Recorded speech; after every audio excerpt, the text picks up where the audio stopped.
Up a 1980 Kawasaki 440 LTD. Motor's locked up and carburetors are missing. But don't matter. We're going to pull all this off and convert it to electric. Pretty decent shape for as old as it is. It'll work for our purposes. Aluminum wheels. Got decent rubber. Frame's all solid. Everything's there that we need. The brakes work. Rolls nice and good. All the turn signals and everything's there. And a clear title so we can put it on the road. So I'm gonna get it weighed first. Start off, we know exactly what it weighs, just the way it's sitting now. And then I'm gonna pull off the motor and transmission and most of the other things that aren't needed. And then we'll see what it weighs. It's gonna be fun.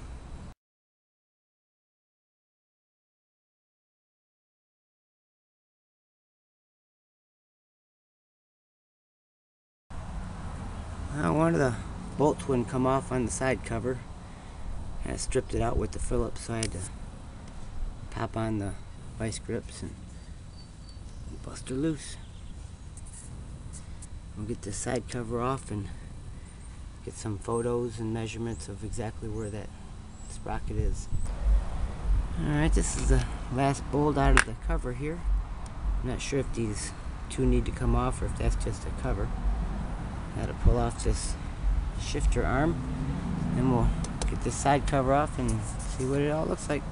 Now here's what the inside looks like with the cover popped down. That's where the shifter lever used to go, and that's what we need to know exactly where that pulley is. That way when the back wheel goes up and down with the travel, the chain don't slack either way. So our pulley on our electric motor has to be in the same spot as this pulley. Up and down, and well, left to right ain't so important. Up and down is mainly, but roughly in about the same spot.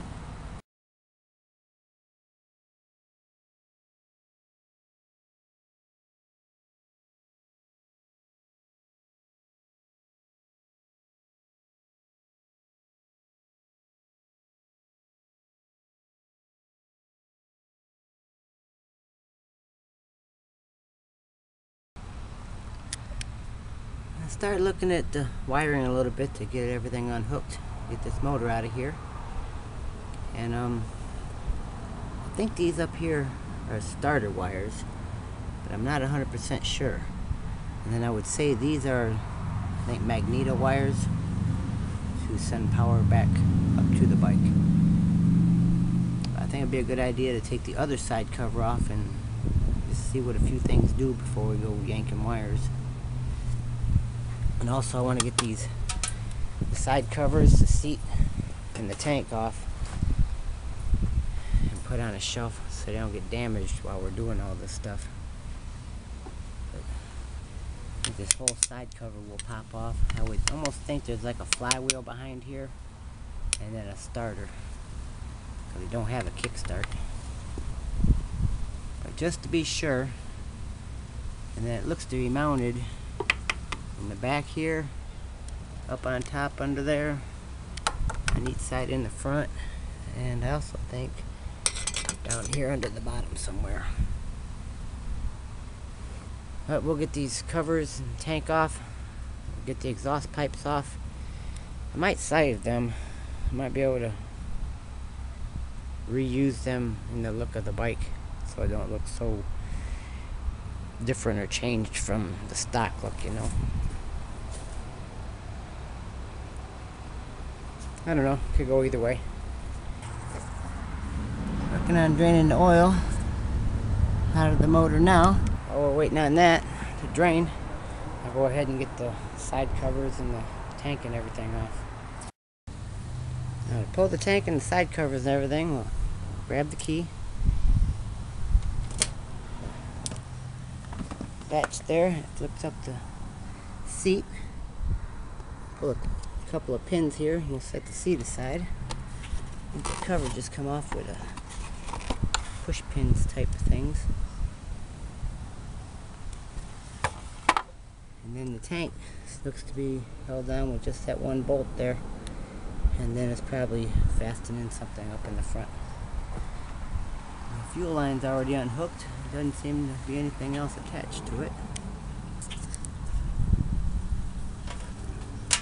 No, those are just going up there.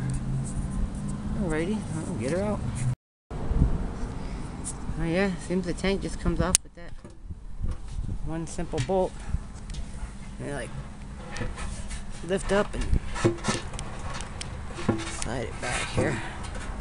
There we go. Clear some stuff. It's got some ears in there that the tank fits over. So that opens it up quite a bit for us. So here's our upper motor mount. This thing looks to be the coil here. And this is the air cleaner box. And then this is where the battery used to go, and I guess this is an extension to the air cleaner box. Got some type of diagram or instructions here. I don't think it pertains to us, but it's a cool little box. Maybe we'll use it for something on down the road. We'll get rid of this air cleaner. I had this little tray that the battery used to sit in.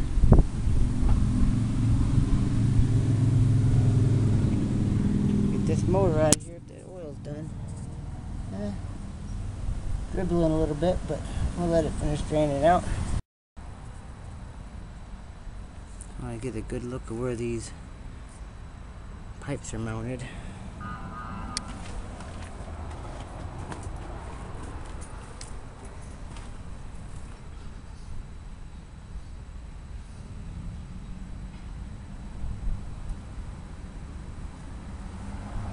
Working on getting the bike all tore down. Got pretty much all the motor mount stuff removed, all wiring, exhaust is sitting here. Pretty much everything is removed.